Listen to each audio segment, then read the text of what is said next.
Good morning. I'm Epstein, and here we are with your morning flash update. And this update is for Monday, and we're now at the 7th of April, 2025, about 8:20 a.m. Central Time.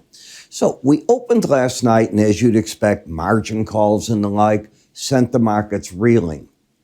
And you're still down 1,000 points in the Dow, but you're off the lows by almost 800 points. You're down in the S&P at 49.51. That's 120 points off the lows, my friends.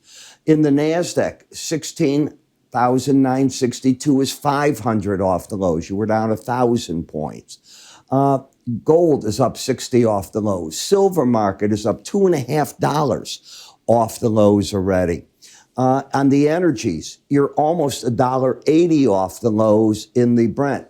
So last night, if you get my newsletter, I wrote that you'd probably get the calls, you'd see the market down, and I devoted a lot of the letter to the fact that the bottom pickers would likely show up last night, and they did.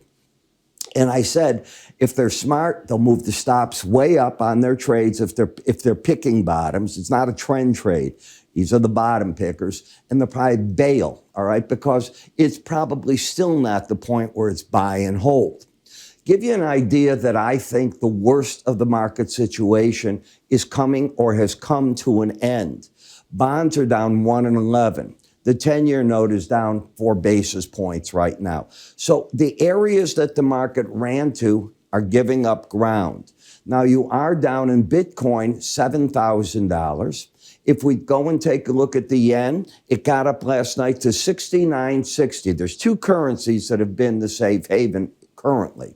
They're the yen, which is now 80 points, 90 points off its high this morning, and the Swiss franc, which got to 119.31, and it's back to 118.03.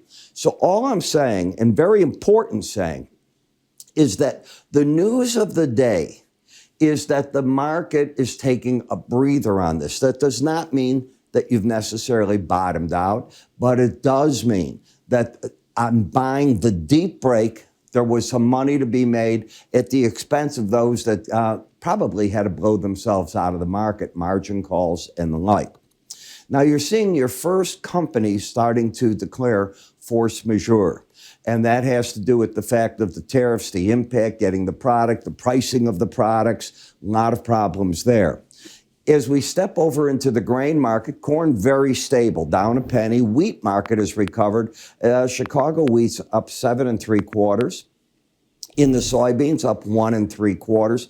So some semblance of order is coming back into the markets. That does not mean, and I don't want you to write me, oh, you called the bottom. I didn't call a bottom. I called the tradable move that would happen in the market, and it's happened. Now the question is what happens the rest of the day, and that's what you've got to be on your toes about. There's no major new economic news. I believe the president is going to stick with his tariffs in most cases right up through April 9th. Israel's Netanyahu will meet with the president today. Israel got hit with a 17% tariff. I could see the president eventually breaking ground here and moving 7% off and keeping the 10% like he's doing to everybody else that wants to do business with the U.S. Do I think he'll do it before the tariffs go on April 9th? No. I think you first get that, and then we'll see what happens. We've got Vietnam, we have Taiwan. They have come to the president, and they have said they are willing to go to zero tariffs. Well, you can't change a budget deficit. You can change the tariffs. There is no way if a country's buying a lot of U.S. goods and they're a smaller country that you're going to necessarily not have a budget deficit. If the tariffs are causing it, that's what the president can go after on the reciprocal part. But as I said, he's probably going to keep those 10% tariffs, and that's how I built my game plan. I could be wrong. We'll see what happens. I'll catch up with one and all at the end of the day. You have yourself, if you can, a great trading day today, and I'll see you this afternoon. Take care.